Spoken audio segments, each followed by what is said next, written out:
Hello नमस्कार सर्वांना। सर्वप्रथम श्री स्वामी समर्थ। इथे बघा सगळी माझी सकाळची कामं पूर्ण झालेली आहेत।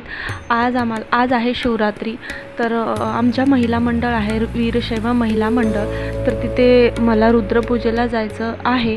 तर आत्ता सकाळचे 11:30 वाजलेले आहेत। इथे माझी सगळी कामं आणि पूजा, आमचं फराळ वगैरे सगळं झालेलं आहे। नैवेद्य वाचन सगळं करून आम्ही थेट तिथे गेलो।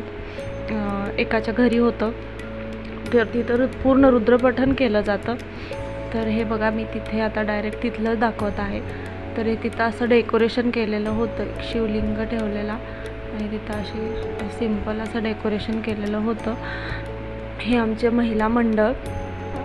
तर इथे पूजा पूर्ण झालेली होती, मला जायला थोडंसं उशीर झाला। रुद्रपूजा पूर्ण झालेली होती, आरतीसुद्धा झाली होती। तरी मी फास्ट केले आरती, तरी भेटावं तुम्हाला दाखवता येईल असं या अर्थाने, पण नाही झालं।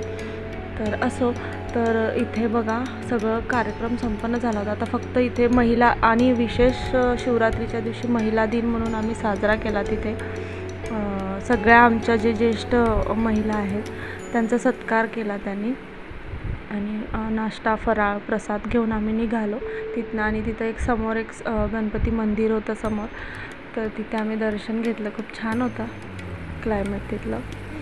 आम्ही सगळे मैत्रिणी मिळून तिथे गेलो, दर्शन घेतलं, थोडा वेळ बसलो, छान वाटत होतं। थंड दुपार झाली होती, ऊन होतं, तरी तिथे थंड वाटत होतं मंदिरात। ही बघा, ही झाडे किती सुंदर होती, त्याच्यापुढे अक्षरशः असे केळीचे खांब उभे केल्यासारखे दिसत होते, तुम्ही बघू शकता व्हिडिओमध्ये। तर मग आमची संध्याकाळची पूजेची तयारी सुरू झाली। घरी आले, थोडंसं आराम केला, आणि संध्याकाळी आमच्या घरी रुद्रपूजा होत असते। आम्ही सगळे घरातले एकत्र बसून आमच्या धर्मामध्ये लिंगपूजा केली जाते। आमच्या गळ्यात जे लिंग असतं त्याची आम्ही अभिषेक करतो, रुद्रपूजा।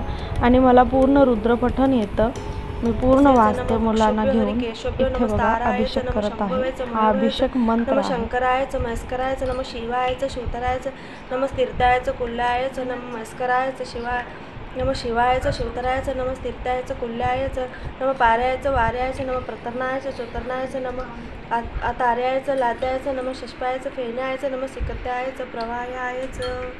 इति अष्टमो नवाकः।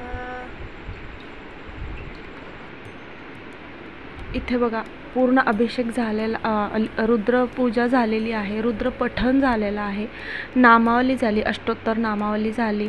त्यानंतर मी असा अभिषेक केला। शेवटी अभिषेक करून व्यवस्थित पूजा करून आरती म्हणली, आम्ही 5 आरत्या म्हणल्या। त्यानंतर नारळ फोडला।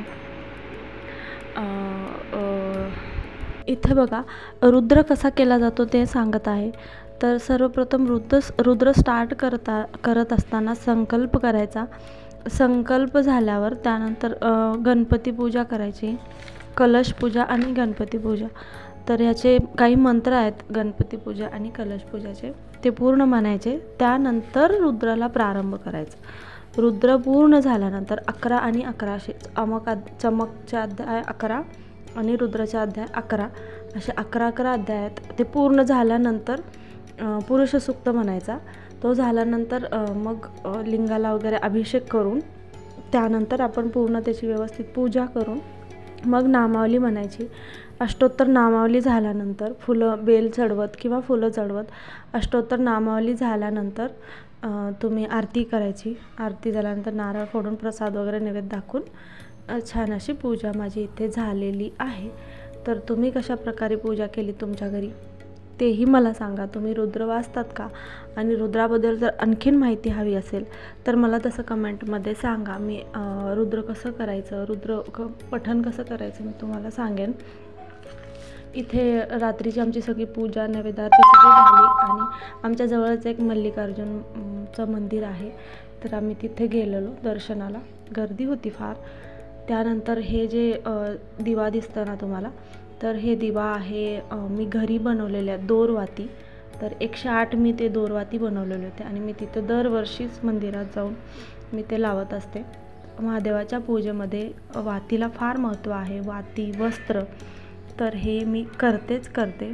प्रदोषलाही मी दोरवातीच लावते 11 वात्या। तर अशा प्रकारे मी वाती घरी बनवते. मेन म्हणजे खूप छान होतात घरी आपल्या साध्या कापसाचे. तर तुम्हाला कसे बनवायचे माहिती असेल तर मला तसं सांगा, मी सांगेन तुम्हाला नेक्स्ट व्हिडिओमध्ये. मुलं बघा इथे नारळ फोडत गर्दी फार होती, सगळे मस्त आरती चालू होती तिथे देवाची.